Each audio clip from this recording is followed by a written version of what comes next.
Shalawam, Shalawam. It's the brother Yeshaya, and I'm here with the brother Rawchaa. And before we begin, we would like to give all honor, glory, and praise to YAHAWAH, BAHASHAM, Yahawashi, BAHASHAM, Rawchaa, Qadash. And getting straight into the lesson, we're going to go ahead and grab this screenshot I grabbed earlier. And it was through the Spirit because the video I had seen that inspired to get into this is Jordans. Famous brand with Nike. You know, everyone knows Jordans. They used to be $40. Back in 1985, they used to be $40. And through the Spirit, I was interested. What does that run today? If I were to go to a store, what should $40 be equivalent to today? Because everybody knows the value of $1 has decreased. Now, check this out. $40 in 1985 is worth $116.93 today. And there's a website I had grabbed which goes into it. The website is in2013dollars.com, and you just put in an amount that for today, for example, I just put in $40 and I put the start year and the end year. So from 1985 to 2024, the amount of $40 in today's time would be $116. Now, anybody that ever buys Jordans, they know you're not going to spend $116 to buy a pair of Jordans. They're going to be $200 easily, especially if there's a retro shoes. Now, that shows you America as a whole has lost its power. It's losing its power currently. The value of money is decreasing, but the prices of food, gas, water, electricity, essential things to life have gone up. This is because America wasn't set up to be prosperous for the everyday Joe. America's nothing but prosperous to the elites, which are the so-called white men, so-called white people, and the other nations. And to get into that, we're going to go into Psalms 83. This is the Spirit because me and the brother were going over the lesson, and this wasn't on my mind. But the Wadi Yahawah, BAHASHAM, Yahawashi. What is that? Consulted against thy hidden ones. I'll go ahead and open it up with this one, and then the brother's going to hold Habakkuk. Consulted against. This is going to be Psalms 83. And we'll start at verse 1 in the New Living Translation. O God, do not be silent. So this word God is synonymous with the word power. This is why Muslims like to call on Allah. Allah is just another way of saying God or power. That means that's not a name. Allah has no power. That's an idol. That's nothing but idol worship that a lot of our people have been consumed by force, because Islam was pushed by force. That's why, you know, not to get too deep into that, but let's continue. O power, do not be silent. Do not be deaf. Do not be quiet, O God. Don't you hear the uproar of your enemies? And that's the other nations. Because the power, the God that created the Bible, he had one nation in mind for salvation. Not to be all rhymey, but he had one nation in mind. That's the nation of Israel. And the nation of Israel is one big question at this moment because our people don't know who they are. The God of Israel that created the heavens and the earth, he is the God of Israel. The nation of Israel is a people before it's a place. So those people are you so-called blacks, you so-called Latinos or Hispanics, and you so-called Native Americans. You are the children of Israel that have been taken out of your land and scattered. The power of the heavens, Yahawah in the name Yahawashi has scattered us, and now through the Spirit we're being gathered back up. We're being awakened, if you will. We're woke, if you will. Not what this world calls woke, but what the Bible, being awoke in the Spirit. Awakened. So, don't you hear the uproar of your enemies, the other nations, you so-called white people, you so-called Japanese, you so-called Arabs, you so-called Chinese. You're nothing but drops of a bucket when it comes to the Lord's creation. The Lord's chosen creation, his chosen nation is the nation of Israel. You other nations are no value. You're nothing but servants. The Lord set up to serve us in our kingdom, in our establishment. So don't you hear the uproar of your enemies? Don't you see that your arrogant enemies are rising up? And these enemies, these other nations, they've created idols to confuse the nation of Israel. Because these other nations know they're not the chosen people, so they naturally look down on us as a people. Us as a people have lost our power, but now they're offended because we're out here in great confidence, in faith, you know? So these other nations raised up fake gods for our people to worship. So Islam is a great example of that. Being a Buddhist, that's a great example. Monks, these are nothing but vain teachings. So it says, here's the point. They devise crafty schemes against your people. These other nations, they're against us as a people because we're the chosen. They conspire against your precious ones. Come, they say, let us wipe out Israel as a nation. And that's why the so-called Black, Latino, and Native American has been labeled Black, Latino, or Native American, because that's a conspiracy. That's a conspiracy. That's a teaching, a vain teaching. We will destroy the very memory of its existence. The main antagonist, the main enemy is Amalek, the fake Jews who took it upon themselves to claim to be the children of Israel. Israelis, Jewish. Those are titles that the Lord didn't call us by. He didn't call us Jewish. He didn't call us Israelis. We're Yashar Allah, the princes of power. We're from Yahawadah on down to Yashashakar. Judah down to Issachar. We're the northern and southern kingdom of Israel. Come, they say, let us wipe out Israel as a nation. We will destroy the very memory of its existence. And that, you know, let's 2 more verses. Yes, this was their unanimous decision. They signed a treaty as allies against you. So this is the way that Esau's getting back at the Lord. Because guess what? We received the blessing. From Abraham down to Isaac, down to Jacob. That's the chosen lineage. That's the chosen bloodline that has the blessing to take over the earth in righteousness. Through the power of Yahawah, BAHASHAM, Yahawashi. We're going to be able to rule over the galaxy beginning with earth. Verse 6. These Edomites, so so-called white, and Ishmaelites, you so-called Arabs, which Arab just means mixed, Moabites and Hagrites, you know, and it's so on and so forth. The point's been made. But hey, Baba Kushak, if you could go ahead and grab Habakkuk chapter 2 and begin with verse 1. Come.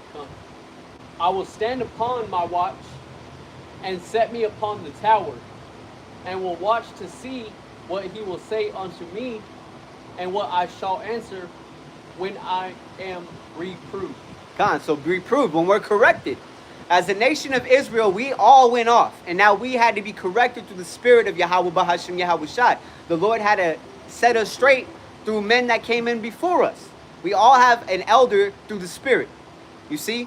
And now we're here as watchmen declaring the times. We see that we're at the bottom of the barrel's kingdom. This is his time to rule, and his time to be his rulership to be taken away from him. That's why you got World War III in the works.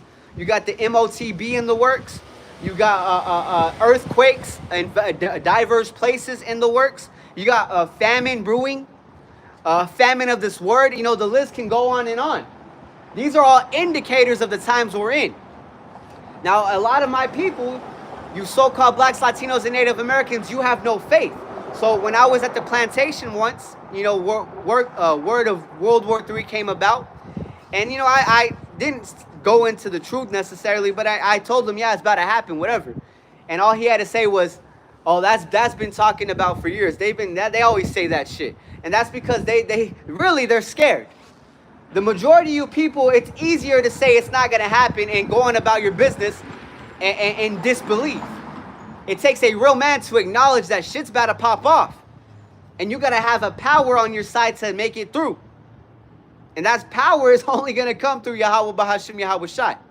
I don't care what type of bunker you have, what type of food you have stored up, what type of armor, military status, whatever you have, whatever skills you have, the Lord is only going to take care of his elect. So continue with that Habakkuk 2 and 2. Con up. And always just call him before you go up. Con up. Habakkuk 2 and 2. And the Lord answered me and said, write the vision and make it plain upon tables, that he may run that readeth it. So he may run that readeth it. The plain upon tables is this Bible, this holy Bible. Now we tend to lean more towards the King James. That's the most accurate translation from the Greek, from the Hebrew. But we still look into words. And these other translations, they back up a lot of this truth. But that's why you got to be guided through a spirit, because this book is not plain unto the entire earth. It's plain unto the chosen of the chosen lineage. So what I'm saying is there's only a specific group within a group. The same way the Edomites, not every Edomite benefits from America. They have somewhat of a benefit, but they don't benefit like the elite banking families. So the same way that the nation of Israel benefits from the Heavenly Father, you're going to have a group within that's an all-time benefit. They receive the blessings, really. Not all Israel is going to be saved on this side. Not all Israel is going to understand on this side. So that's why it's another reason to have a passion, a zeal, and fight. Continue to fight the good fight, because at the end of the day, this isn't an everybody participation thing. This isn't a participation and you get a pat on the back and, hey, good job, you're saved. No, because that's what Christianity tries to do. They try to dumb this down to say, accept this false name and say that he loves everybody and you're straight. Go do as you please and just say that everybody can sin and you're good. No. This takes time and dedication. It takes effort. It takes a lifetime of commit, from whatever you start to whenever the Lord has you, you're finished. So let me read that again. Salakia. For the vision is yet for an appointed time, but at the end it shall speak. Oh, Salakia. Verse 2. And Yahawah answered me and said, write the vision and make it plain upon tables. So the vision could be a prophecy. It says, and he may run that readeth it, because it's like passing the baton. We didn't start off with the baton. We had prophets of old, and now the spirits are coming back, and those prophets are being raised up. You see, because the prophets that were of old are out there teaching. And now we don't know who we are as a people, I'm this prophet. No, because there's no remembrance of the past. But hey, through the Spirit, we have indicators. The Lord is revealing who his prophets are by the men you see out teaching in the true name and the true doctrine. So go ahead, Aksalak. Yep. Habakkuk 2 and 3. For the vision is yet for an appointed time, but at the end it shall speak and not lie. Though it tarry, wait for it, because it will surely come. It will not tarry. So, and there you go. That's the Spirit, because I had just mentioned earlier, a lot of our people, they don't even get called, or they don't even answer the call when it comes to prophecies and whatnot. They're quick to hit decline, put it into that because it sounds negative. I'm trying to be positive. You got to understand, for anybody out there that believes life is all about positivity, they're clearly in denial, because this life is full of negativity. I just broke down in the very beginning of this lesson how the value of $1 has gone down tremendously. It's nothing but, that's the Spirit, because I didn't even grab it. America's in debt. Trillions of dollars in debt. I don't know the factual number at this very moment, but anybody can look that up. America owes trillions of dollars to these other nations. And that's why these other nations, they want to knock down Esau, America, Great Babylon.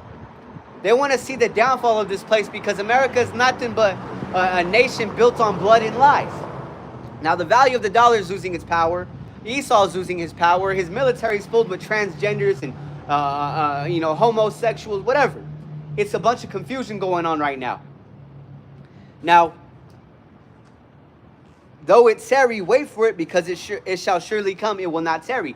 That means this word is going to pass.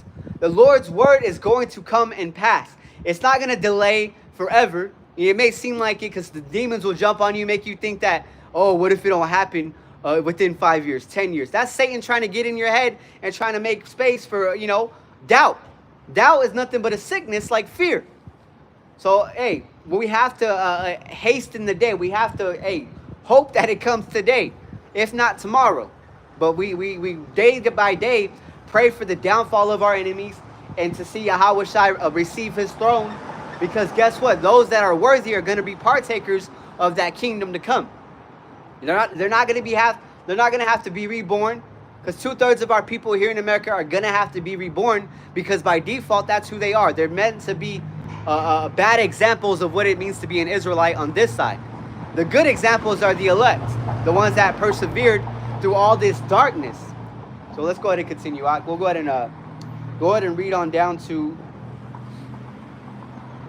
just read verse by verse, and I'll just kind of go into it because there's a lot to get into it, and you know, just bear with us. Habakkuk 2 and 4. Behold, his soul which is lifted up is not upright in him, but the just shall live by his faith.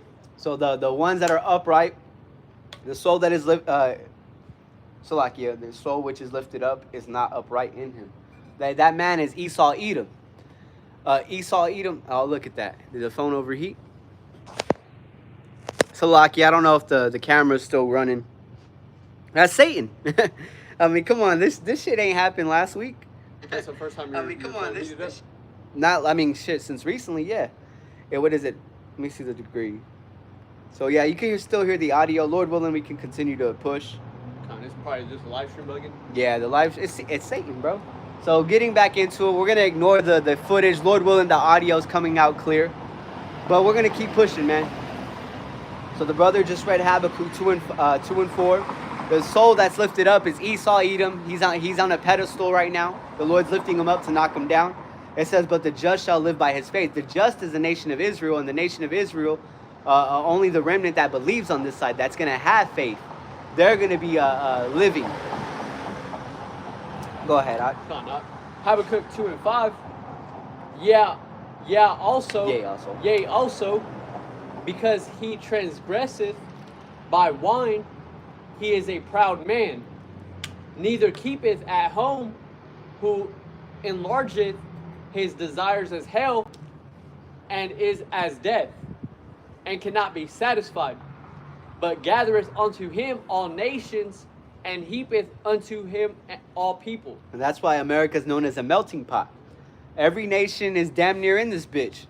You know, it's part of my rude speech, but every nation of people is in America. You're gonna catch pockets of Chinese, pockets of Japanese, pockets of Israelites. You're gonna catch pockets of Brazilians, Mexicans, Cubans, Puerto Ricans. You know, we're all over this place known as America. It's a melting pot. And it says, he transgresseth by wine. That wine isn't physical wine. That wine is philosophies. And our people get drunk off the idea of having a Christmas tree in their house, decking it with silver and gold, putting trees under it, because when you put a tree in your house and you put gifts under it, that's what I meant to say. When you put a gift under a tree, you're offering a gift unto an idol. You're giving it offerings. Because when I was door dashing before, you know, because I used to do drop-offs, whatever, you go into these Chinese restaurants, they have statues of Buddha or whatever it was, and you get fruit, and they had baskets of fruit offered unto an idol. These idols are not living things. They're demons. These are spirits that the Lord created on his left hand to deceive people. You see, the deceived and the deceiver are his. So to you so-called Christians who claim to be followers of the anointed, who's not named Jesus, his true name is Yahawashi, and I got a news flash for you. If you really believe, you're not going to just follow vain teachings. That's you being deceived. If you see miracles occur in church, you know, that reminds me of the Book of Clarence. The Book of Clarence is a modern-day film based on Israelites following Yahawashi. And they were also called black people in that film, which was accurate. Because even the other tribes, the Northern Kingdom, were so-called black at one point too. We lost our pigment through the Spaniards conquering us. Esau, us Israelites popping Edomite women. So our children are naturally going to come out lighter toned, lighter pigments. But anyways, he transgresses by wine. He is a proud man, neither keepeth at home. Because Esau is a vagabond. He's a fugitive. He travels across this earth, establishes military bases. He's on the run. He's literally running from punishment, or judgment, I should say, from the Heavenly Father. But in the meantime, he's having fun with it. The Lord gave him his time to shine. And that's why he's tortured and conquered our people countless times. But in the most modern day time, hey, with the Northern Kingdom being defeated, with Christopher Columbus showing up, the Southern Kingdom being brought here on slave ships. So, yeah. Read verse 5 once again and just read verse 6 right after. Baba Basha. Yea, also, because he transgresseth by wine, he is a proud man, neither keepeth at home, who enlargeth his desire as hell, and is as death, and cannot be satisfied. Meaning, like, he always wants more. Exactly. Yeah, he's never happy. Yeah, that's why that's the spirit, because I didn't know when I was going to mention this. The brother had woke up a few weeks ago and sent this message because it was the spirit. The spirit had, it was just on him to think of, because everyone knows the saying, America, land of the free, home of the brave. The spirit was on the brother to be saying, what was it? Land of the greed, land of the greed, and home of the slaves. And that's what it is, man. We're ruled by greedy men who are, like the brother said, they're never satisfied. They're going to take the last piece of the pizza every single time. Hey, me first. And that's the spirit too, because the brother has, he sees these Edomites pushing their way to get in first. And that's okay, because guess what? We're going to receive eternity. These people have their moment, but we're going to be ruling for eternity. And that's the last kingdom set up on earth. The Lord didn't want to set up the nation of Israel first, because he always had plans for us to rule for eternity. So he gave all these other nations their moments. And now our eternity's coming, and that's why we got to learn to be patient. It's easier said than done. So day by day, we try to increase by being more and more patient, which that just means to endure suffering. It's not a feel-good thing. Being patient is not feel-good. But you learn to love that feeling, because that's discipline.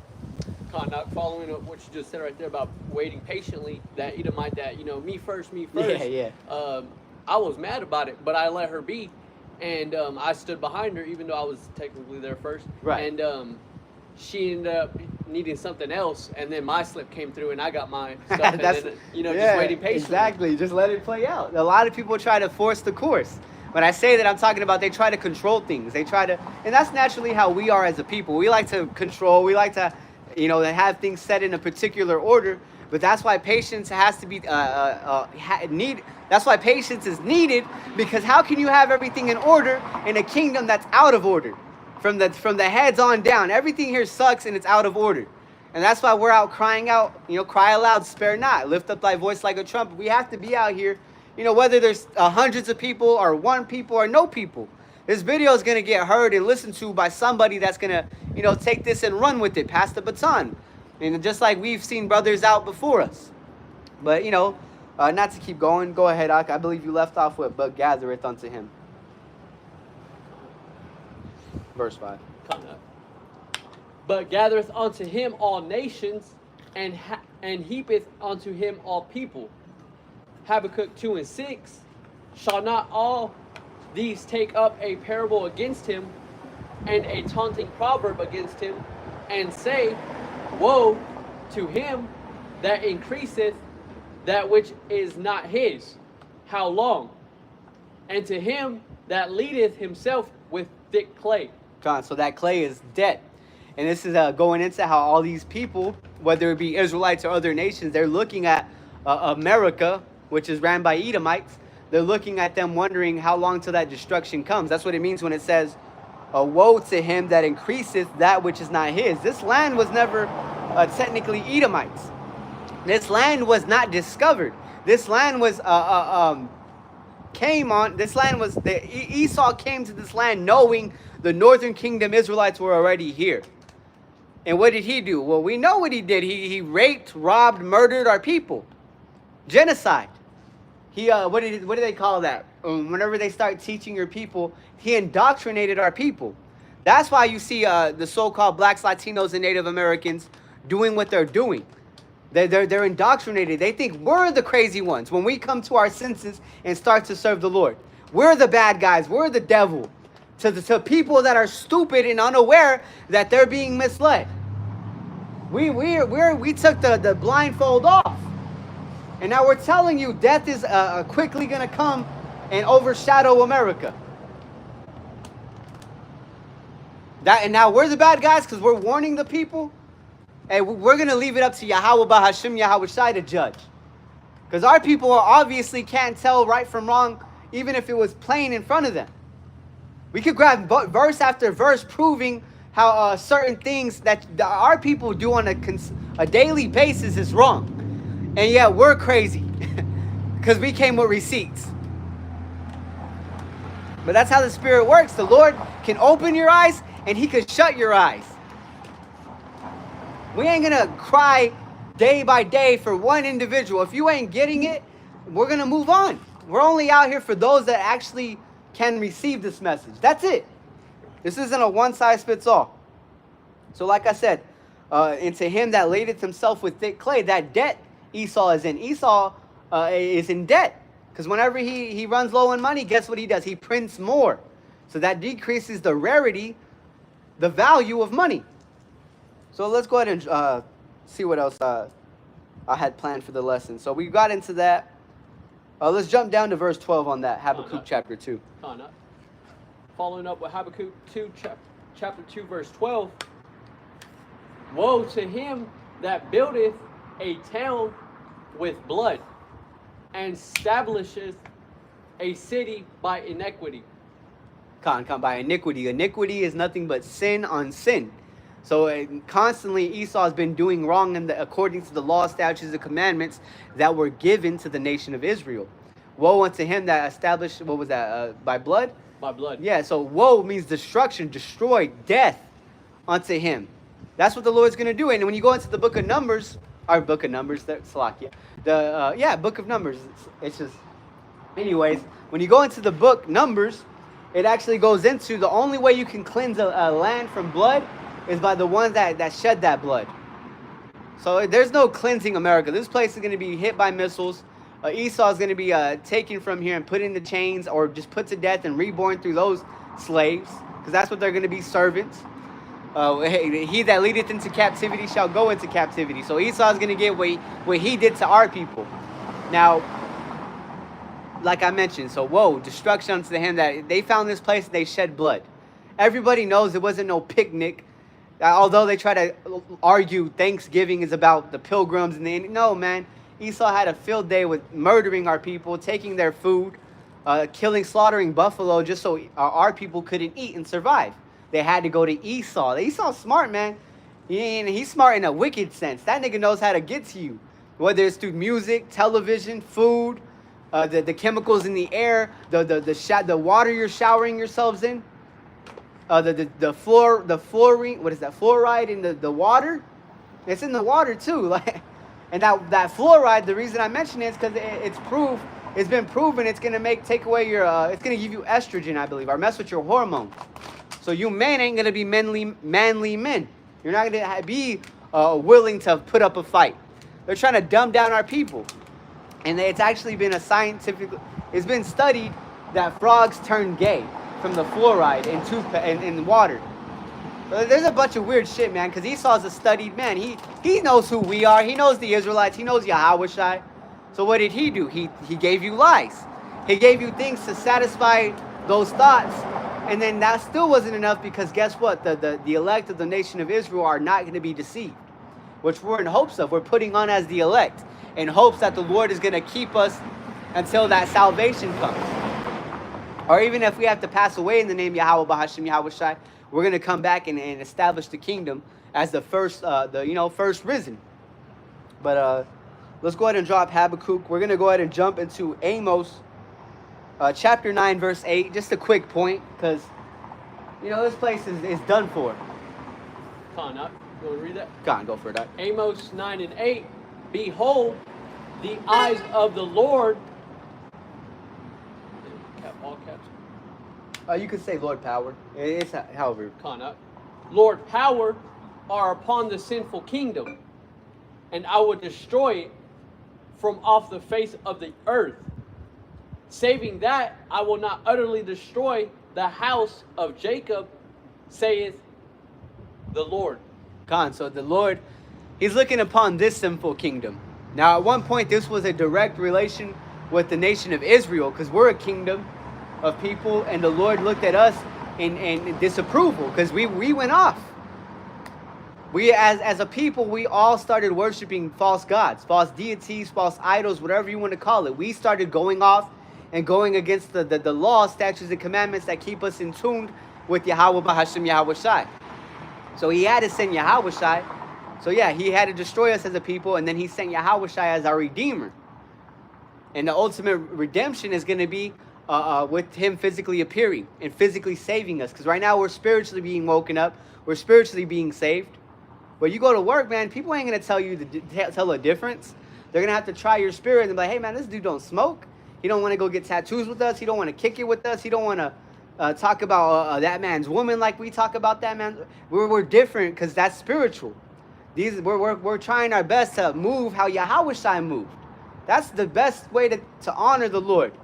That's the same way when a child loses his father. If he moves the way his father did, in a righteous sense, I'm speaking on, that the people are going to look at that child like, damn, like that's what's up. And that's biblical because in the book of Sirach, it goes into that.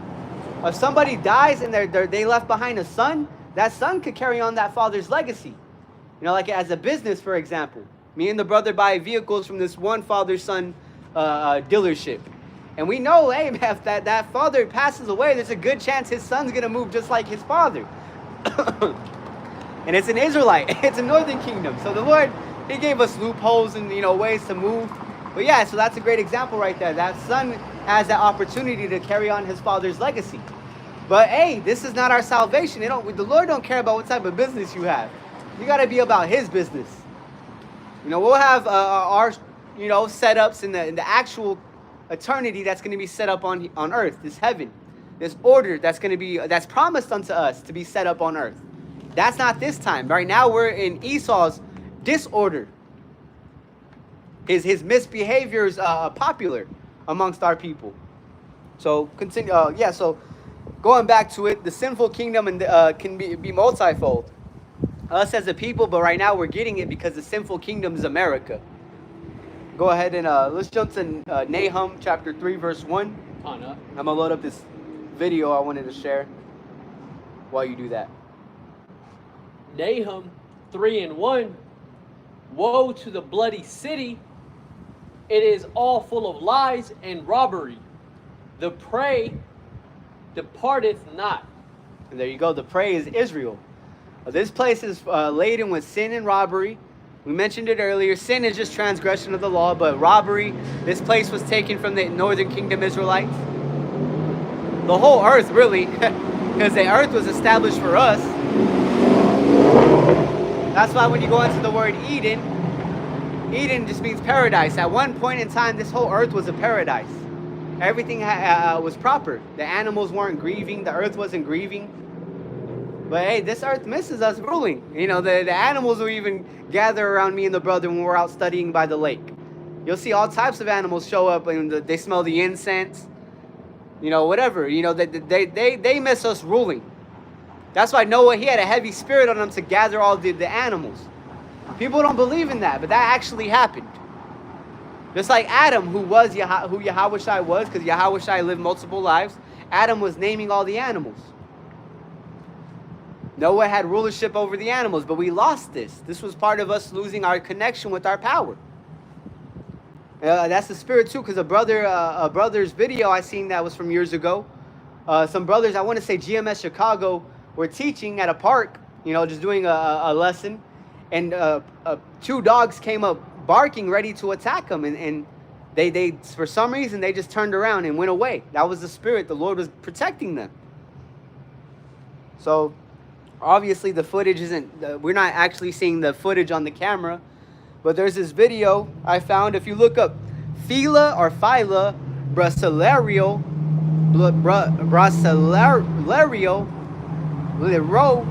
was used for chasing down escaped slaves. So that's the point. Dogs were trained up at one point to attack us as slaves. And that's the spirit, because me and the brother were going into wolves are, we're not wolves. Wolves are very violent. We're sheep. We need protection. And right now what we've seen out here camping was a vehicle pass by, and a yellow vehicle, I never seen it, with a wolf looking mean as hell on it. So that's the spirit, man. So animals, dogs, wolves were trained to attack us when we would escape our captivity. And just like right now, man, Esau would do anything he can to hold you. But there's another video I saw to show that this didn't do away with, because in that video I just described, if you look at the title of it, it's just a short video. It said they stopped using dogs. They stopped training dogs to attack slaves after slavery was abolished. Well, get this. The next video I saw was titled this: How Vicious Attack Dogs Are Trained to Maul Prisoners Since Slavery. So that's still happening. Because guess what? The majority of you so-called blacks, Latinos, and Native Americans are in these prison systems that are owned by Edomites. That's a private system right there. So they run it how they want to run it. They got dogs attacking prisoners. And a good chunk of our people locked up are in there for, unrighteously. You know, yeah, they deserve punishments if they did the crime, but a lot of the time, our people didn't even commit a crime, and as a form of a punishment, because they're sinning, they didn't live innocent lives before this life. The Lord sends us into certain situations as a punishment. You know, so there's that point. Let's go ahead and jump to Isaiah 41 and 14, Baba Kusha. Isaiah 41 and 14, fear not, and that one is thou warm Jacob, and ye men of Israel, I will help thee, saith the Lord, and thy remember The Redeemer, the Holy One of Israel. The Holy One of Israel, Yahawashi. You know why? Because Yahawashi is the good shepherd. And if we're sheep, we're likened unto sheep. We're docile. We're not here to cause any harm. You know, like it described our forefather Jacob. He was plain dwelling in tents. We don't cause any harm. We ain't looking for trouble. We're not trying to jump off a building, skydive, because Esau is a man of the field. He's wild. Just like Ishmael. Ishmael, he's a warrior. He likes to cause havoc. He'll run into a building with a bomb strapped to him in the name of Allah. Come on, man. That's weird. That's some weird behavior. But the nation of Israel, we're likened unto worms as well. Worms are defenseless. And they're naturally, they're confused. They're in the dust. They're in the dirt. So we need a guider, a savior, a shepherd. And that's Yahawashi. He's the good shepherd. He's not the hireling. The hireling is in it to get a paycheck. He doesn't care to, the brothers mentioned it before, at certain plantations, certain jobs, he's picked up on. They're not there to run a business. They're there to just work. They're there to just make their 9 to 5 and go home and forget about it. They're not there to see an increase and proper order, to try their best to make things function where people actually enjoy going into work. Because he actually got ran off a few jobs, or a job that he got basically... They ran him off for wanting to do right, for wanting to play it by the book and doing the way the job's supposed to be done. But that's how it is, man, especially when you got women in the management. Women, are, especially dykes, to put it on top of that, they're not going to know how to have authority. They're not going to know how to see things the way a man could see them. And that's not no sexist thing. That's just realistic. The Lord did not set up a woman to rule over a man. But Esau would tell you otherwise. Leave it up to Esau. He's going to tell you that women are great. They can be the president of the United States. they could run the show. They're supposed to be the men. The fathers are supposed to be the jokes. They're gonna try their best to run men out of the household by giving a woman child support, giving a woman food stamps, giving a woman WIC, giving a woman a school system to raise up their children to be idiots, to be touched and molested. It's crazy how much our people trust this system that was set up by our enemies. The book of Sirach goes into never trust thine enemy. That enemy, it can represent multiple things, but we'll leave it at it's Esau Edom. And really it's yourself, man, because y'all be trusting men. Y'all are too stupid to realize right from wrong. I had a female co-worker say that her husband knows who has the balls in the house. And there you go.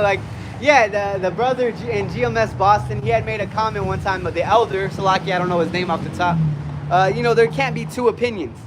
In a household that's led by one individual, there shouldn't be two opinions. That's when you get Republicans and Democrats. You can't have a household divided. That's how fucking confusion comes. That's how Satan tries to get in your ear and gets in her ear, and it creates chaos. Chaos is a disorder. It's out of order. It's not working. That's when people decide to split up. The woman steps out of her marriage. The man steps into another man's woman's draws. It's just all fucking weird, because y'all people be thinking in your feelings instead of what's right versus wrong. And that's why this Bible is set up to keep us in order, to keep us in check. That's why the brotherhood is set up to keep us in order and in check. But ultimately, it's the spirit, man, because there's people that misuse the Bible. There's people that misuse judgment. They're quick to judge. They don't want to give it its moment to figure it out. We can't be quick to always want to rebuke. Do it as necessary. Because you don't want to come out of an unbalanced, situation. We got to have patience. That goes back to that patience I was going into. But ultimately, it's going to come through the Spirit of the Lord. And let's go ahead and, what was that? We finished off Isaiah 41 and 14. You want to Yeah, let's go ahead and, let me see. Let me check the camera real quick. And Lord willing, the audio's still going. Last time I checked, it was. Okay. It's just Yes. visual. Yeah, it's stupid. We'll go ahead and jump to what you mentioned. We'll jump into the, oh yeah, go for it. Yeah. Revelation 14 and 8. And there followed another angel saying, Babylon is fallen, that great city, because she made all nations drink of the wine of the wrath of her fornication.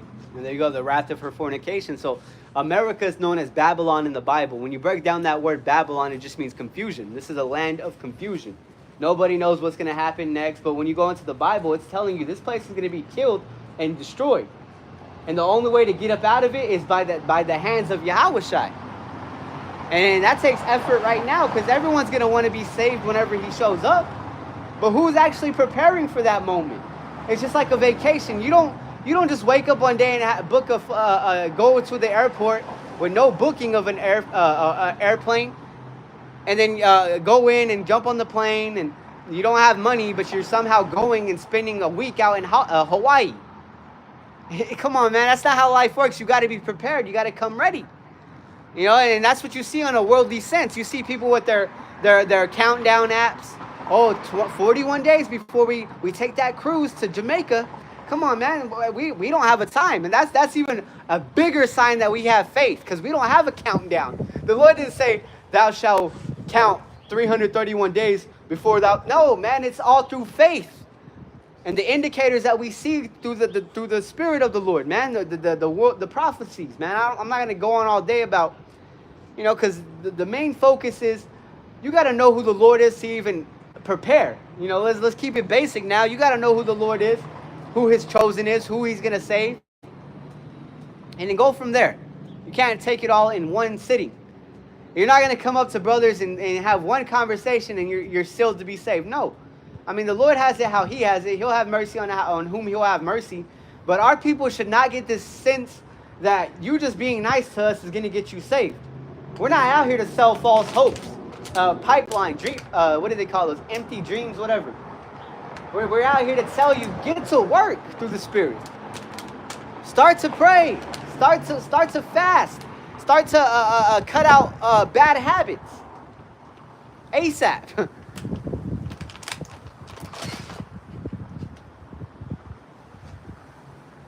Yeah, so Babylon has fallen. Salakia, Babylon has fallen is going into America is finally going to be done. Because of that, going back to that wine, the teachings that this place pushes. This school system did not teach you to serve YAHAWAH, BAHASHAM, Yahawashi. Your household did not. Unless, you had a father already in the truth, a mother that may have known something. But this place was always set up to destroy our people. Shit, Esau's so stupid and ruthless, he did it to himself. That's why Satan is against Satan. Esau hates himself. His own children are against him. Go ahead, No, following up with Haggai. How you say it? Hey, Haggai. Haggai 1 and 6. Ye have sown much and bring in little. Ye eat, but ye not enough. Ye drink, but ye are not filled with drink. Ye clothe you, but there is none warm. And he that earneth wages to put it into a bag with holes. And there you go. So our people are always not going to have enough on this side. I just, to go back to it with the beginning of this whole lesson. $40 in 1985 is $116 today. So you know how many hours you have to work at the minimum wage? $7.25. I'm going to do some quick... Oh, I don't have my... It's all right. Can you do it out? Just go to your calculator. So let's do some quick math. $7.25. Let's say you made $7 minimum wage. Let's divide $40 by $7.25. It would take you 6 hours, roughly, 5.5 hours. But let's say you want to make that in today's time, which would be $116. Divide that by $7.25. That's 16 hours. Fuck, man, that hurts me. I didn't even know. That's just an example. That hurts me to know you have to work minimum wage on this time. It used to be 5.5 hours. Now it's tripled. You have to work 16. That's 2 shifts, because typically it's 8 hours. So you have to work 2 full shifts, 2 days out of the week to make the same amount you had to do back in 1985. That's crazy. Now I'm curious. Let me look this. Can you look it up? Just look up what was the minimum wage in 1985, America, of course. That's a good point right there too. If you're making $7.25, which is just clearly a joke right now, because making 19 an hour, that's barely enough. Because at my job they offer certain positions at 19 an hour. I can't even see how a single man could handle that, especially with rent prices. It's like what, $1,100 minimum? Minimum. Go for it. We got around 1971 through 1975, minimum wage was $1.60 per hour. No. Let me see. $1.60 per hour. Yeah. So it's went up. Let me see. 1982. Oh, there it is. 1982 to 1985 was $2.30. So it went up to $2, $5. So $5 it went up, and we're talking about from $40 at that time was worth now $106. Man, that shit just hurts my head. It's confusing. All I know is it's pain, and that's why the scriptures say. Let's grab that one. Oppression maketh the wise man mad. Just Google it. Precious. Oppression. O-P. P. I think there's 2 P's. Oppression. Yeah. Maketh wise, and then just pick KJV.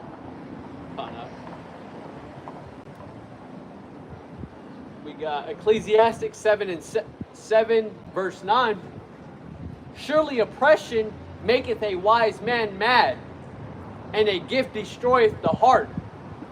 Better is the end of a thing than the beginning thereof, and the patient in spirit is better than the proud in spirit.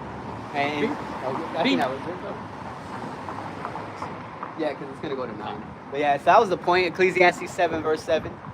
So then there you go. Surely oppression maketh the wise man mad. And I'm going to grab that definition for oppression. All right, let's go to the etymology. That's a little more pure of a definition, because these definitions, although most of the time they make the same points, when you just go into the meaning of the word, like the elders of Great Millstone, they put us on, it says cruel or unjust use of power or authority. Come on, man. Who was ruling in 1985? I have a strong feeling it's the same people ruling in 2024. And I'm talking about the entire earth, really. Because, yeah, America's the capital of evil. But these other establishments on this earth are not going to get a pass. The Lord isn't going to be like, you know what, China, you're all right. We're going to let you have your thing. No. You're going to serve us. Yeah, we'll give you your piece of land, Moab. We'll let you, reap and live a life and die. Enjoy your wife, enjoy your children. But you're still going to serve us. That's like, that feels good for me to say, because we're going to rule righteously. Like the scriptures say, when the righteous are in authority, the people rejoice. Not only is the nation of Israel going to rejoice, but the other nations that actually get to enjoy what life was always meant to be, which is serving Yahawah, BAHASHAM, YAHAWASHI. Esau is going to serve us 1,000 years and be cut off as a people. No more Edomites. That's going to be a true paradise. Because these people ruling from 1985, they didn't start in 1985. I believe it's like the 14 or 1600s. 1400s, because that's around the time Christopher Columbus came and pushed Christianity. He told our people what we're supposed to believe. He took our history and made it his. That's wicked. So he came here, established it by blood, forcing his teachings, his ways, his philosophies. And ever since then, it's been hell. This place is hell. If you think that we're going to suffer on this side, because somebody didn't accept the false name Jesus, now they're going to die and go to hell. That doesn't make any sense. We're not here to suffer and then die and go suffer for eternity. No. We're going to go back to the heavens. Every people on this earth that passes away, every nation is going to go back to the heavens where there's order. And the Lord's going to say, you know what? He's going to have it set up how he has it set up. I'm not going to go into that like I know, because I ain't nobody. I'm a nobody. All I know is I got this truth and I'm going to run with it like the scriptures say. So go for it, Doc. Following up with Isaiah 1 and 3. Come on. Isaiah 1 and 3. The ox knoweth his owner, and the ass his master's crib. But Israel doth not know, my people doth not consider it. So the so-called Black, Latino, and Native American doesn't even know who their power is. They still think God is a name. God is just a title, which means power. They still think Jesus is a name. When you go into the Latin, that just means earth pig. The Lord, the power of the heavens and the earth, did not send a son named earth pig. He did not, that's wicked to even consider the name Jesus. You open up the Bible, yes, you're going to see Jesus, but that's something that Esau had put in. Esau, the devil knows the Bible himself. So why wouldn't he do his best to confuse people and give a false name? Because you got to understand, when the Son of God was on earth, they did not speak English. They did not speak Spanish. They spoke Hebrew. And not the modern day Hebrew, that Yiddish. There was no E's, U's, B's. His name was Yahawashi. Yah meaning he, Hawashi meaning deliverer or savior. Because that's a nomen omen. That's a message in the name. He saves, he delivers. Just like my name through the Spirit, Yeshaya. Yeshaya means delivered or saved. Let me go into, because the Spirit was on me to look that up. Because our names in the Bible, names typically had a meaning. They did. Even Eber, his name going back from the word Hebrew, which means from the past. We're the Hebrew Israelites. We're ancient. Our spirits go back. Just like Esau's spirit goes back to the Edomites. The so-called white man goes back to the Edomites. Let's go into this name, Yeshaya, real quick.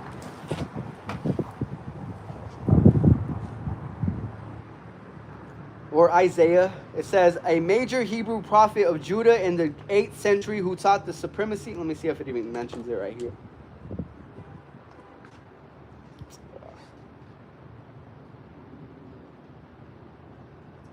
Hey, our people doth not consider. That was the point of that. But when you go into this name, Yeshaya, it says right here, Yahawah has saved. Let me see. So yeah, it was a nomen omen because Isaiah in the Bible was a prophet. Just like Yahawashi was a prophet. He prophesied. That's the spirit of prophecy. That's what Yahawashi represents. That's what separates a Yahawashi and a Jesus. When you go into churches that push the name Jesus, they're not prophesying. They're not telling you what's to come. What they're telling you is feel-good stories. They're telling you a happy dance time. The Lord said to go into the house of mourning, not the house of mirth. The house of mirth is a joy, a party. The Lord wants us in the house of mourning because when you go through pain and suffering, that makes you stronger. The majority of our people are too damn lost and caught up in this place to be ready for any type of chaos to break out. That's why the majority of you are going to look foolish when there's no food on the shelves. There's no church to run into because these churches are going to shut down too. Or they're going to force a chip in you. And it's vexing, man. Our people they really do need to be destroyed. The majority of you so-called blacks, Latinos, and Native Americans need to be killed off. Because you walk around stinking, it's vexing.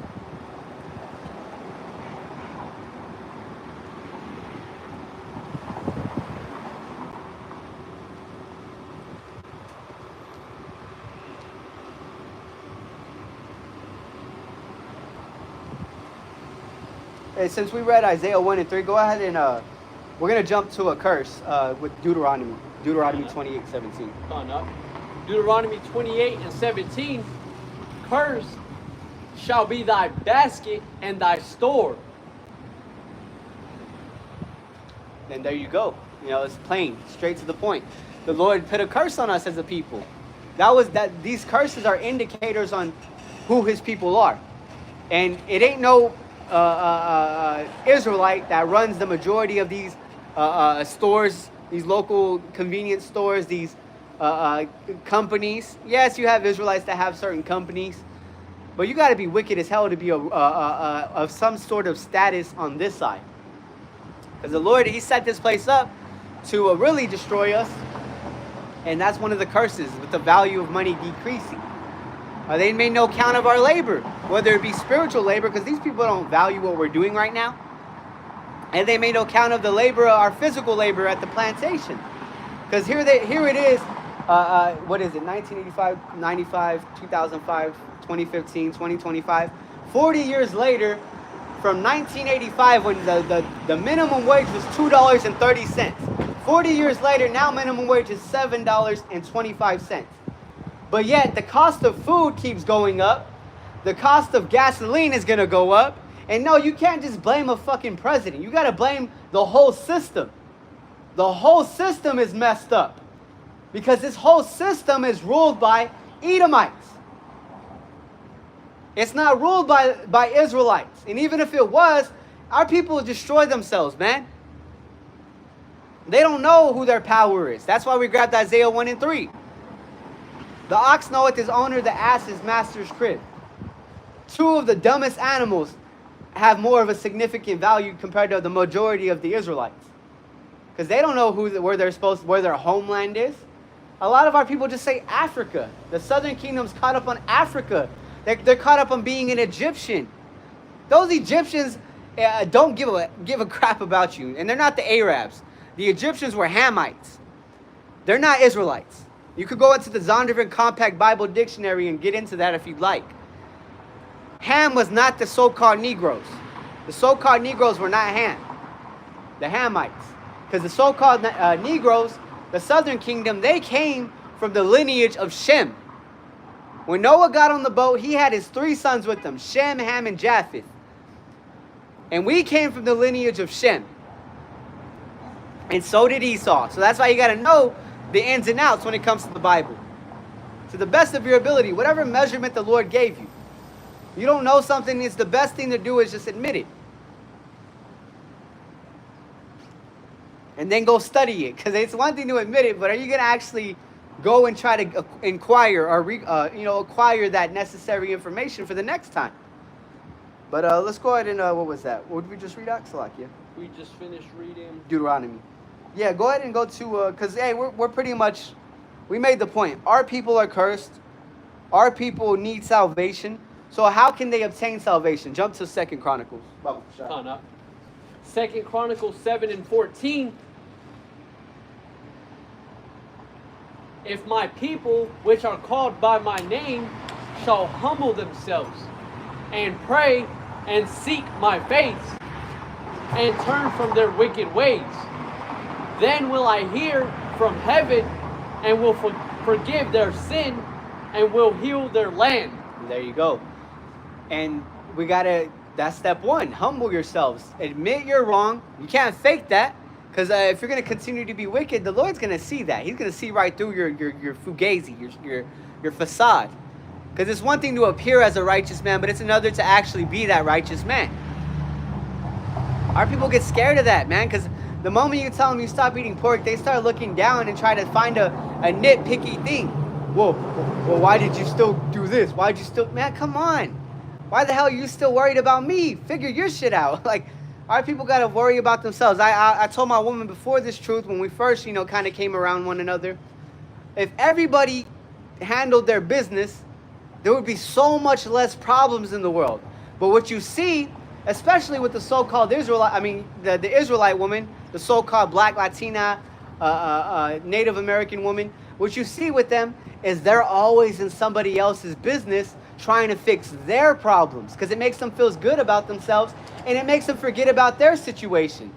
Here it is. That woman can't keep a man. That woman can't, keep a job. She can't keep her car running. She can't keep her payments up to date.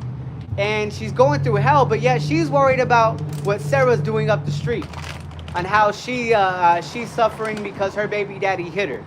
Well, bitch, get out of that business and mind your own. Like, y'all really got to realize, if you handle your own business, you pick up your own weight, And of course, the Lord taught us to be brotherly. We're going to look out for one another. But if you were a brother to yourself and picked up your own problems and handled them, you'd be all right. You know, you could pull your own weight. We do not want to be caught up in as a dead weight. We don't want to be a dead weight in the spirit, man. You can't always depend on somebody else to lead you. You got to know how to lead yourself. Because ultimately what the Lord's doing, he's raising up leaders. The 144,000 spoken of in Revelation are going to be leaders on this time. They're not going to be like, what should we do? Should I humble myself? Should I not? No, they're going to know, because the Lord's going to wake them up, give them the spirit to rule, to conquer the flesh, to conquer the world that's established under Esau right now. But you could continue with that, huh? Oh, no, we made the point with that, right? So the Lord said, humble yourselves. And then he's going to listen. Oh, you stopped smoking weed? All right, let me see what you're up to. Bro, hey, you stopped doing this? You stopped? Okay. All right, I believe you, because I see, the Lord knows us. He sees it. He knows us in and out. Like, you know, like the back of his hand, like the people say in this world. You might know something like the back of your hand. That means you're very aware. And that's spiritual, because in the Bible it says we're written in the Lord's palm. That's not literal. That's not a literal writing. No, it just means how close we are to him. He has his hands on us. He knows us. He knows our situation, like the brother mentioned earlier. I don't know if he mentioned it on camera or off camera, but the Lord knows our situations. He already knows when me and him went into it. We're not supposed to worry about problems that haven't even occurred yet. So for any brother that might feel low in the spirit, like, what are we gonna do when all hell breaks loose? That you gotta just wait till it comes and pray that you're ready. Stay ready. You know, the brothers always mention that. Stay ready so you don't gotta get ready. Just like I mentioned earlier, we're preparing for that day. We're not just kicking back and, he hasn't came yet, so I'm just going to go back to the world. That's not, the Lord ain't, man. You obviously lack faith if you think that this is about your time, your feelings, your motives, you. Man, you got to be able to, let's grab it out. That's a beautiful segment. Ecclesiastes 7 and 2, Baba Shah. Because this is the spirit we have to be in. Ecclesiastes 7 and 2, it is better to go in the house of mourning than to go to the house of feasting.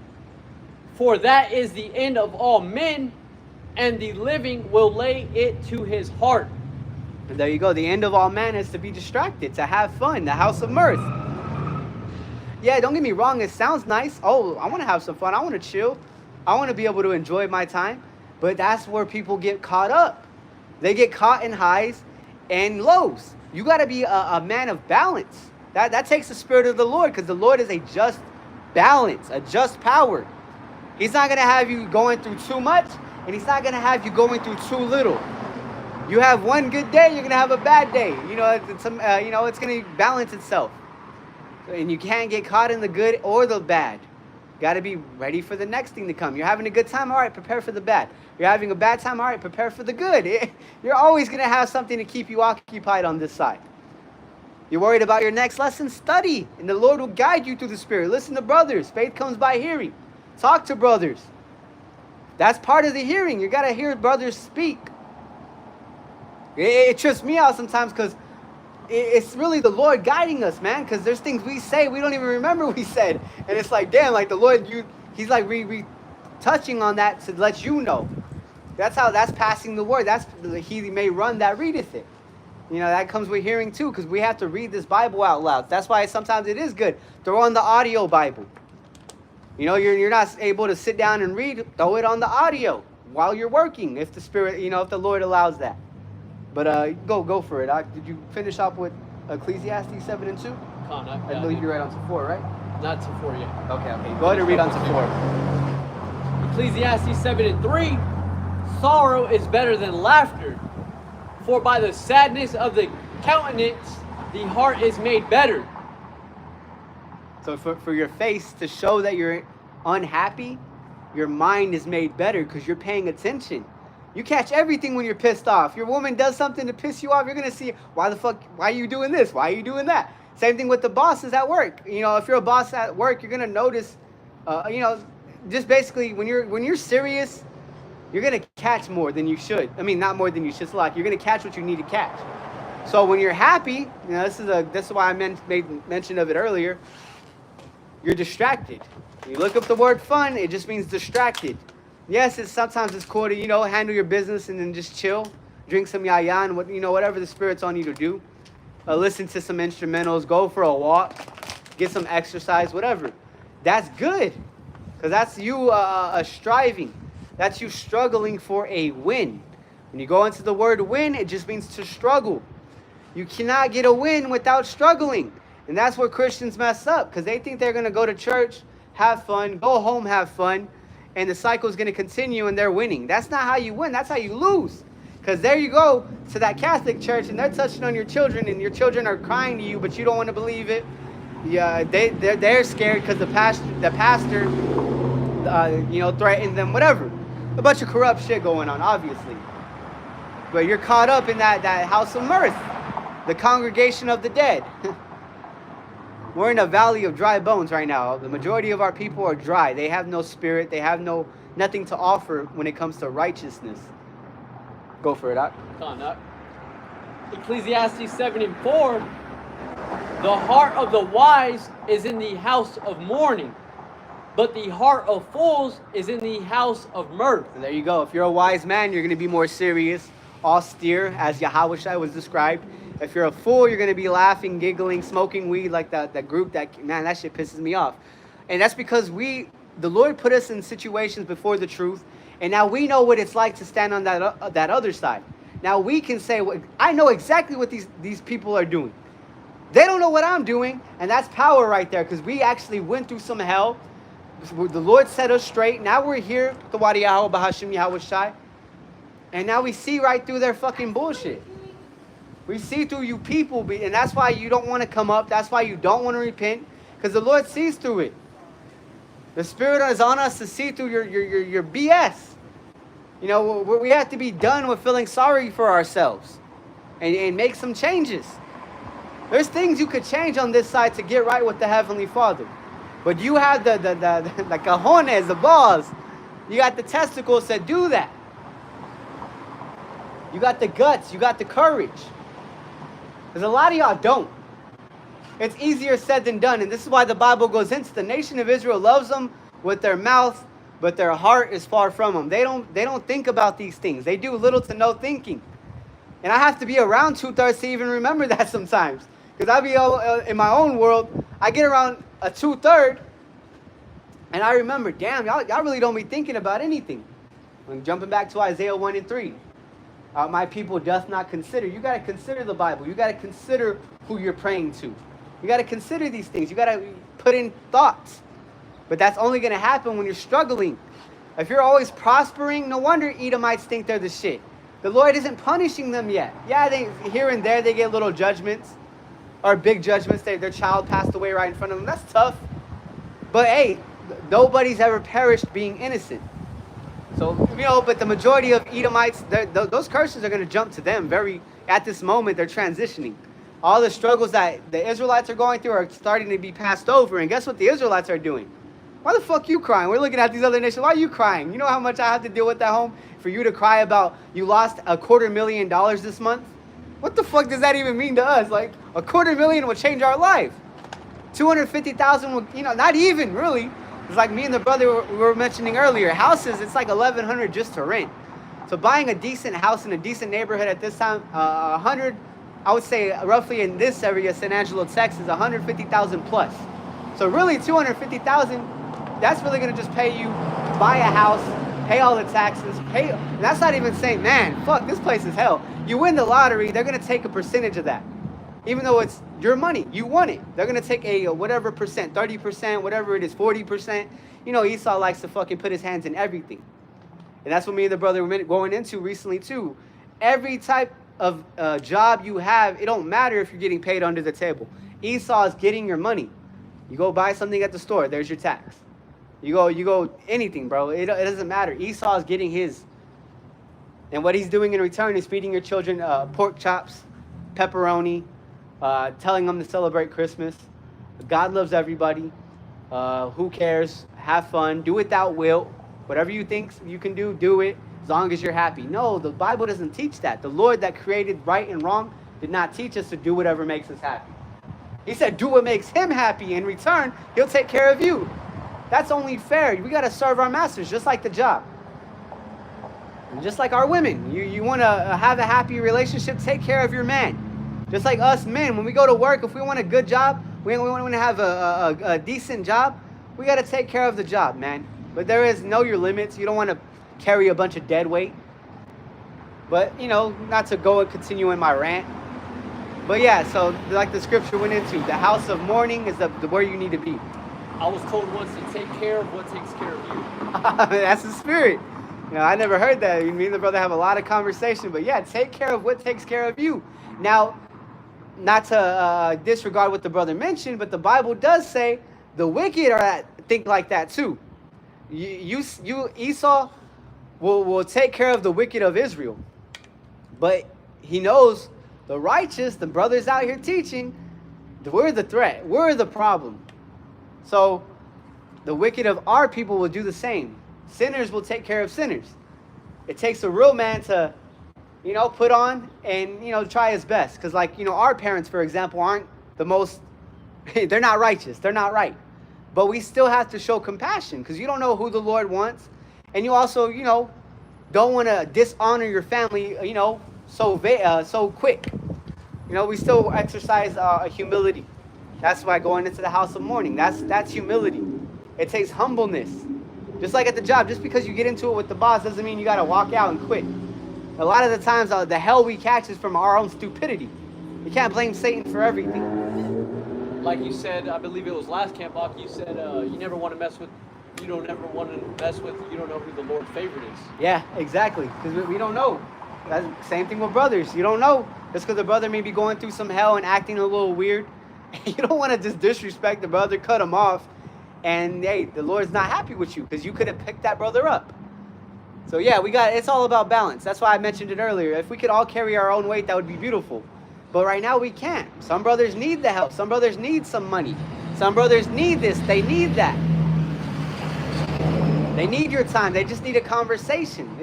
Man, the littlest things go a long way because it's all spiritual. Ecclesiastes 7:4, bro. That one reminded me of the book of Eli, how the white man and his posse in that bar are all having a good time. Hey, that's deep. We'll go read it again. I'll read it again. Ecclesiastes 7:4, the heart of the wise is in the house of mourning, but the heart of fools is in the house of mirth. And there you go.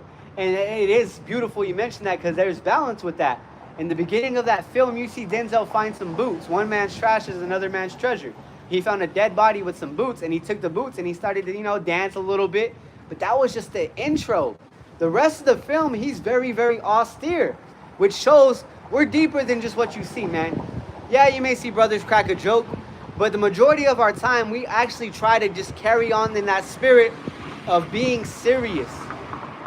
It is necessary to, you know, have a moment of, you know, relaxation.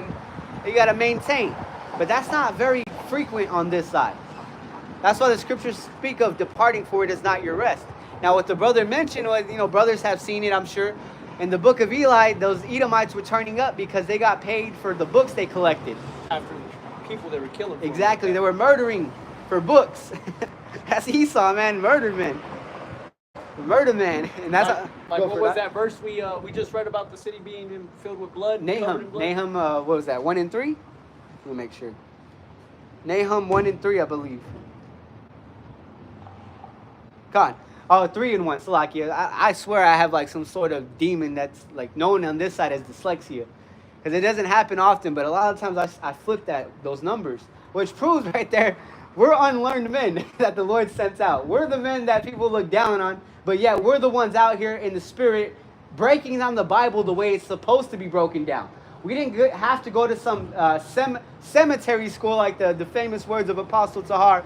We didn't have to go to a cemetery school to learn about the Bible. We actually sat down and read the Bible, and here a little, there a little, and connected the dots. That was the spirit, because this is like a jigsaw puzzle, and we're given the answers through the Lord. But you had mentioned, and that's spiritual too, the book of Eli. He was a blind man that memorized the Bible. He memorized the Bible to where he didn't even need the book. So those murderers that were taking books, they got rewards.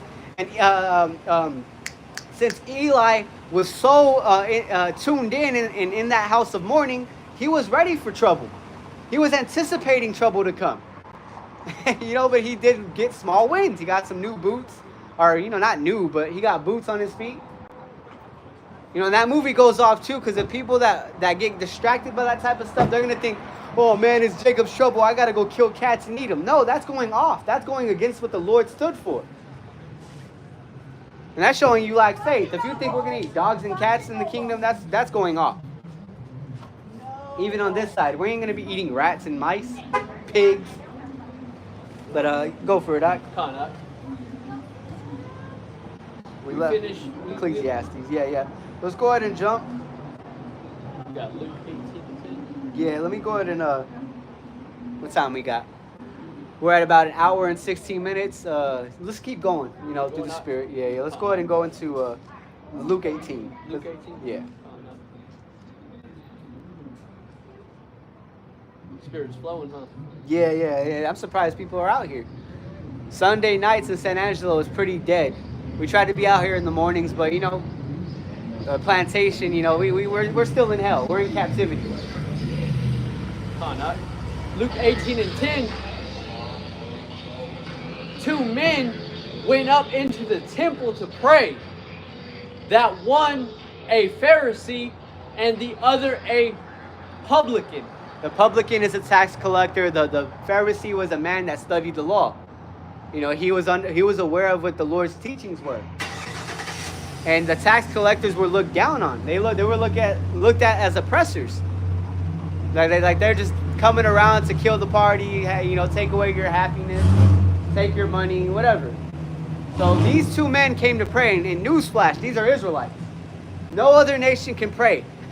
Only Israelites, and only the Israelites that are not habitual, which in other words, men that create habits out of sin, habitual sinners. We don't make it a habit to go off and go against the Lord's teachings. Now, when these 2 men prayed, this is going to continue. If you'd like, go ahead and grab that up.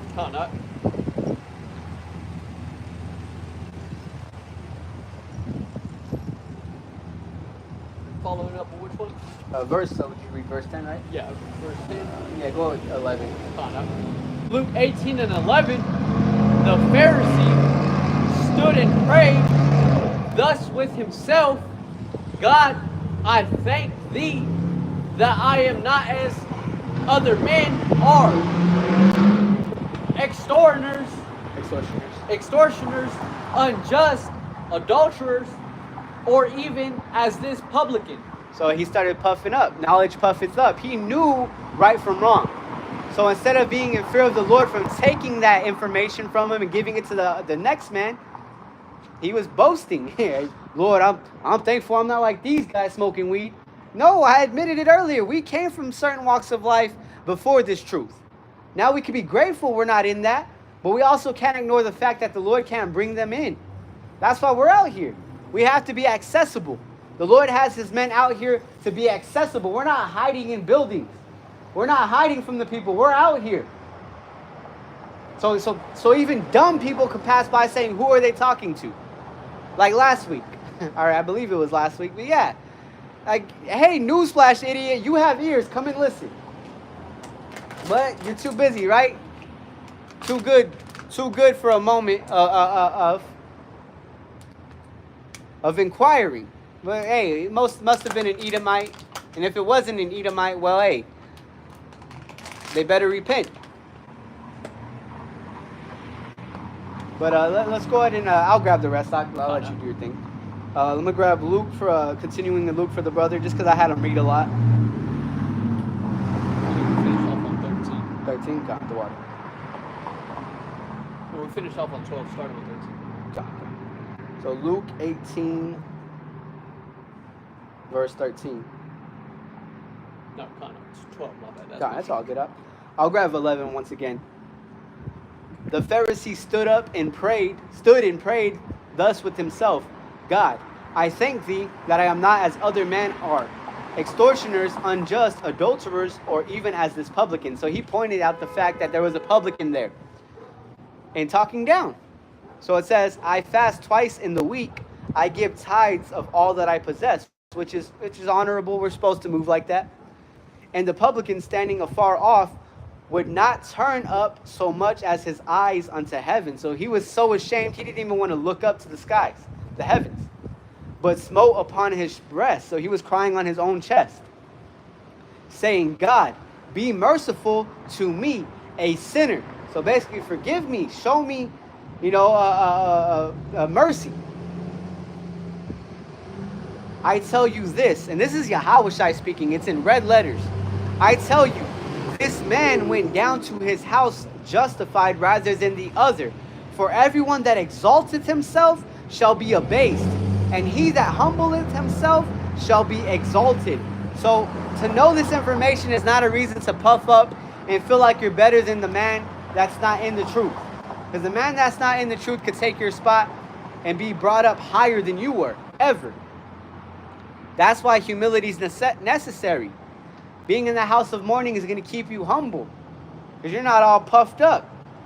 You see a lot of that with IUIC. Those men get puffed up, riding on horses, wearing the finest garments, sitting in the highest chair, whatever. They're not in the right spirit. Now, some of those brothers may be sincere and get saved, but the majority of their leadership is off. They think the new moon's the full moon. It's just a bunch of confusion. Now they're teaching, I believe, if I'm not mistaken, what was it that they're... I'll let it go. But let's get back to it. So when you understand that this word humble is a significant thing throughout the Bible, especially in our walks to salvation, our journeys, let's look up the word humble. Submissive, respectful, lowly in manner. Hey, that Pharisee was not being respectful to that tax collector, that publican. He was talking down, like, man, fuck that dude. Look at him. Look at him, Lord. He ain't nothing like me. Look at me. That's a foul spirit. Submissive, respectful, lowly in manner, modest, not self-asserting, obedient, and that's the important part right there. We got to be obedient. Part of that obedience is to know that the faith is a law. Mercy is a law, so we got to be merciful. Abraham was praying that he could find a reason for the Lord not to destroy Sodom and Gomorrah. Now, that doesn't mean go praying for sinners, but we're praying for those that actually have that ability to get out of that life. We pray that the Lord brings in more. I would love for more brothers to be out here with us. But hey, we deal with what our measurement is.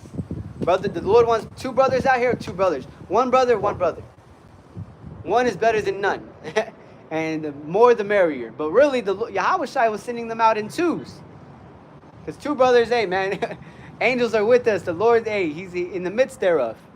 But even 1 brother, that's a beautiful spirit to have that warrior spirit, man. Because it's easy to come out here if you have 4 brothers, 5 brothers, 6 brothers, 7 brothers. I mean, really, you're just going to fall into the cracks. You ain't going to get a moment to speak. You're not going to be able to stay in tune with the Spirit, because sometimes there's multiple conversations going on. It's just, too much is going on. So, yeah, lowly in spirit. Well, was it more than 2 you start covering the battlefield? Like you start going on to other spots? Oh, exactly. Yeah. Typically, you want to see groups, smaller groups spread. Because, yeah, you could have 10 brothers in one location, but it depends also what's going on. If you're having a sit-down, yes, that's more reasonable. Especially when you're going over like a class session, a study session on one topic. But, yeah, when you're prophesying, we try to keep it real basic, to draw in the elect. We're fishermen right now. We're just looking for those that are going to bite. And a lot of that fishing comes with waiting. Some brothers, some brothers like to go fishing, but people that like to fish understand you're not going to always have a bite every, 10 minutes. But we're casting out this net through the internet, So, hey, we got to do what we got to do. And since the important part with me going into the word humble in the etymology was that word obedient. This is 1 Samuel 15, verse 22 in the New Living Translation. But Samuel replied, what is more pleasing to the Lord? Your burnt offerings and sacrifices, or your obedience to his voice? And what did Abraham do when the Lord required him to sacrifice Isaac? He was ready to sacrifice his son Isaac. But what did the Lord do? He stopped him. He had an angel stop him, and it had a ram already there for a sacrifice. But it's because that's the spirit. Isaac, Yahawashi was Isaac in a past life, if you can receive it. So listen, obedience is better than sacrifice, and submission is better than offering the fat of rams. And there you go. So it's better than offering sacrifices is to just be obedient.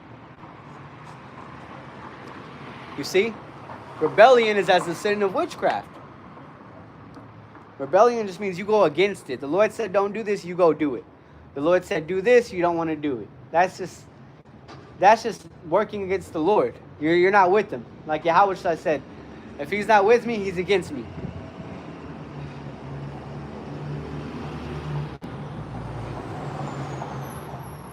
Let's go ahead and close it out with this. Baruch chapter 2.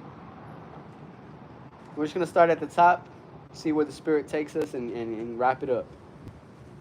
Lord willing, thus far, this video has been edifying. I was going to say entertaining, but entertaining is not the word, man. We're not out here to put on a show. We're out here to call on the Lord's elect in hopes of being of the elect. You know, whether it be 144,000 or a man of the lowest position, but in that remnant.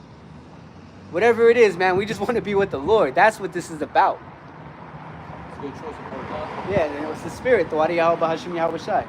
Because that's really what we want to remind ourselves, you know, as men. Even the ones speaking, man, that they're the ones who should really, you know, hold it. Because the Lord, there's nothing more that Yahawashi hates than a hypocrite. You know, hey, that's why the scriptures go into not being lukewarm. You don't want to be in the middle. I teach the Bible, but, you know, I just kind of kick back. I don't want to, you know, I like to, they love me with their mouth, but their heart's far from me. They ain't thinking about it. They're not holding it to themselves. That's what the Pharisees were doing. That's why the Pharisees got a bad rap when you go into the Bible. The Pharisees were hypocrites, the majority of them. The Apostle Paul, a righteous man who wrote a chunk of the New Testament, he was a Pharisee. But he was a righteous man. Just like today. There's a stigma when it comes to being a Hebrew Israelite. Because a lot of them, we got a bad rap. People showing up to camp with guns. People showing up with, you know, and that very, they have a bad temper. You know, they're quick to cuss someone out, trying to look for fights, really. You know, that's not the spirit we want to be in. That's what Satan wants. He wants us to cause us to be stirred up. But, hey, we want to be on fire, back to the point. It's better to not even be in the truth if you're not going to be on fire. That's pretty much what that message is in Revelation. It's better to not even be involved. And I always make reference to this Drake lyric that says, you don't want this life. But that's because a lot of people, they don't want this life, man. Like, that's why the scriptures talk about count this cost. Count the cost. You gotta know what type of situation you're getting involved in. If you're capable, if you're biting off more than you could chew, you better back up, or you better pray that you get stronger. So, hey, Lord willing, we keep pushing. But let's go into Baruch 2:1.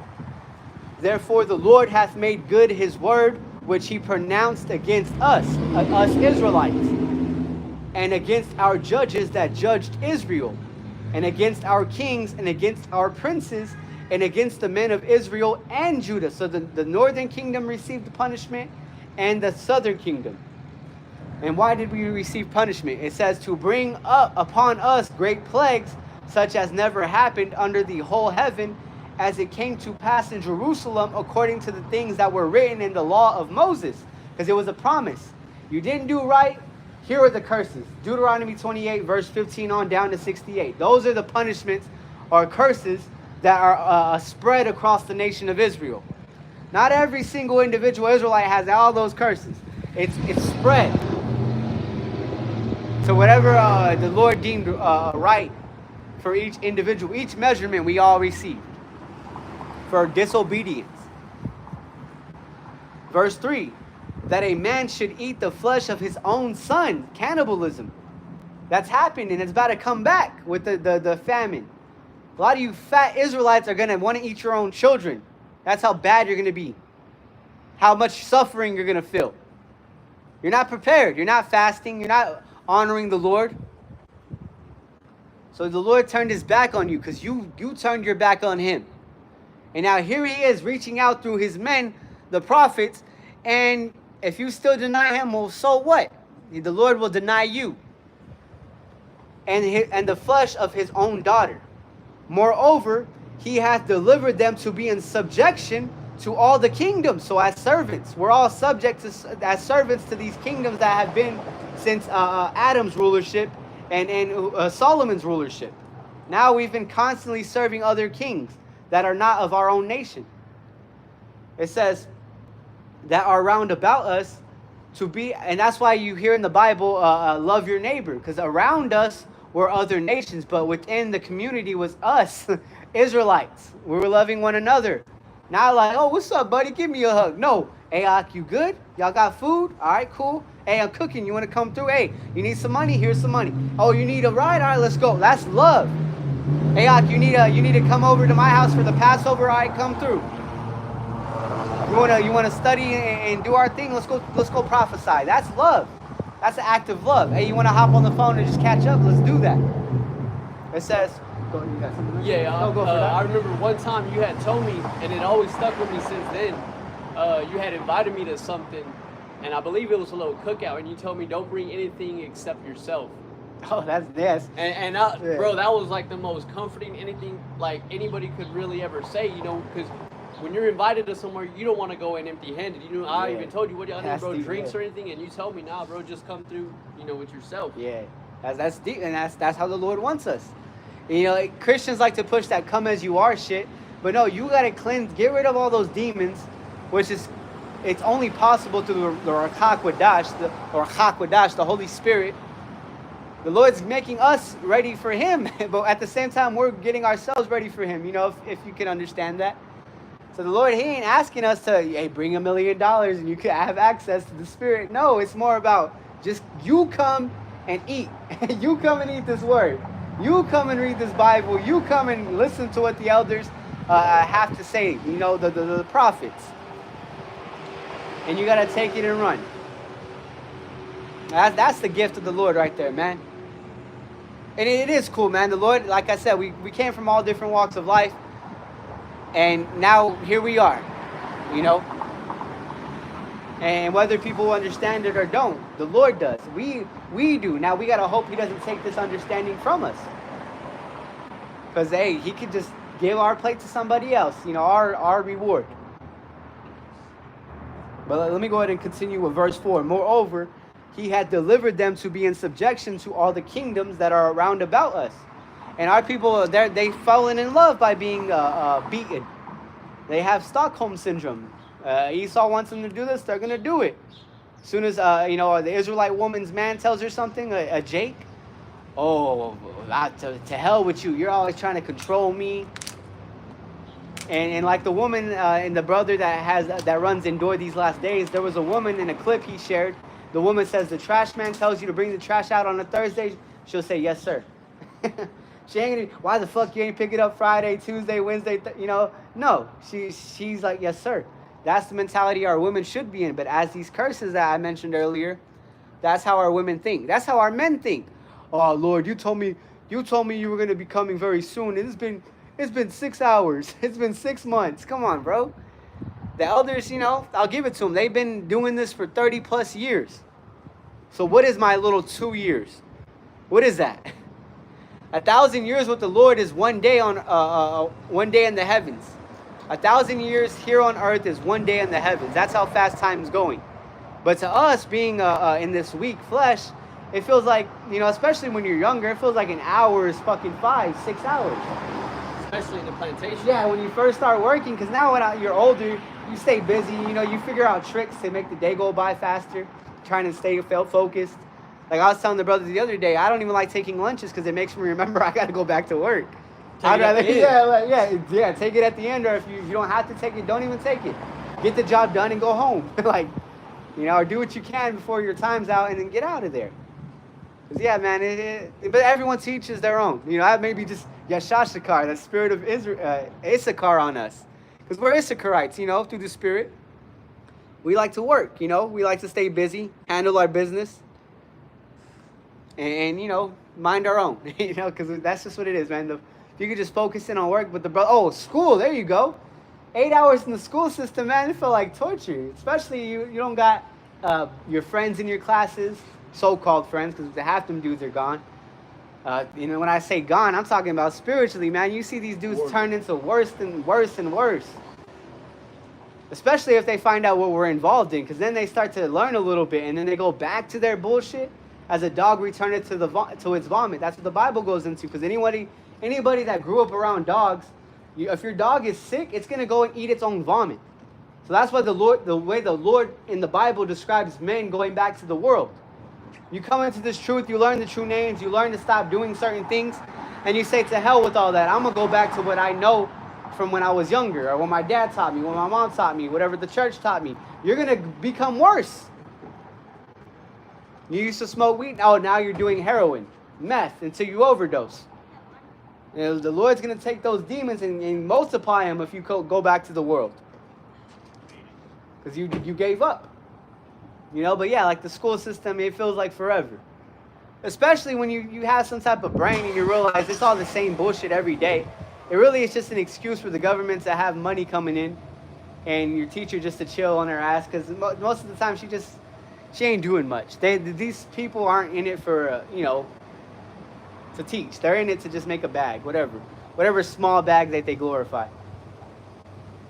But so, subject to all kingdoms that are round about us, to be as a reproach and desolation. When I was looking up these words earlier, desolation means destroyed, and reproach, let me look that up.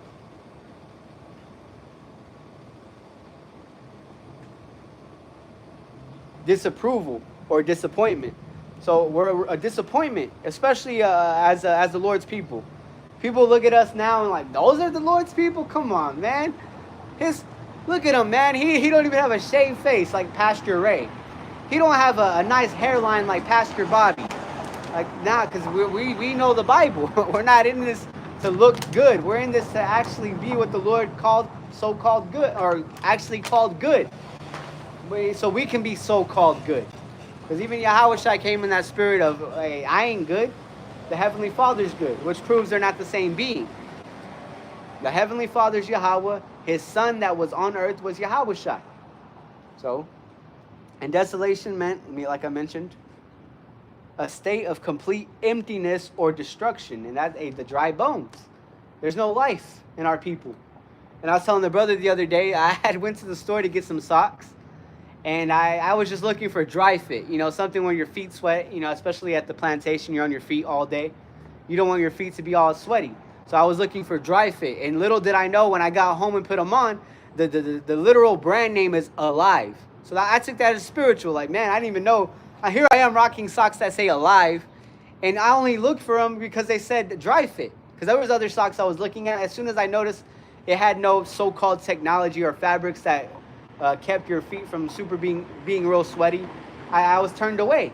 So, hey, Lord willing, you know, we stay alive in the spirit. Because our people are desolate among all the people around about where the Lord had scattered them. So there you go, more proof we've been scattered.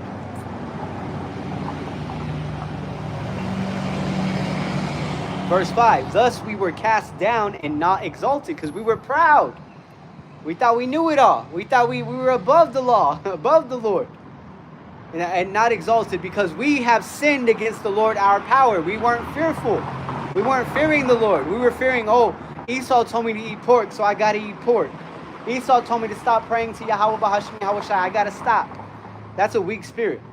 And have not been obedient unto his voice. And there you go, that word obedient again.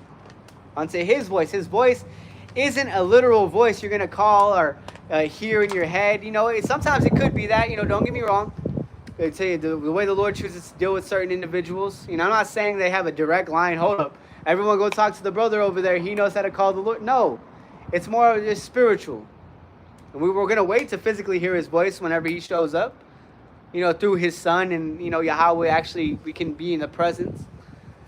But, the voice can come in the form of brothers or even an everyday person, because you'll hear somebody say something and be like, you know what, I was just thinking of that. That had to have been the Spirit, because it just feels right. You're being led. So, and then you do it, you go through it, whatever, and then your life becomes, so-called better, for the moment until Satan has to come back and, humble you. Because you never want to get caught in those highs, like I mentioned. Let's go ahead and jump down to verse 30. We'll read down to verse 33 and we'll wrap it up. If you want to grab that, Babu Kusha. Here you go. You can grab it off of that.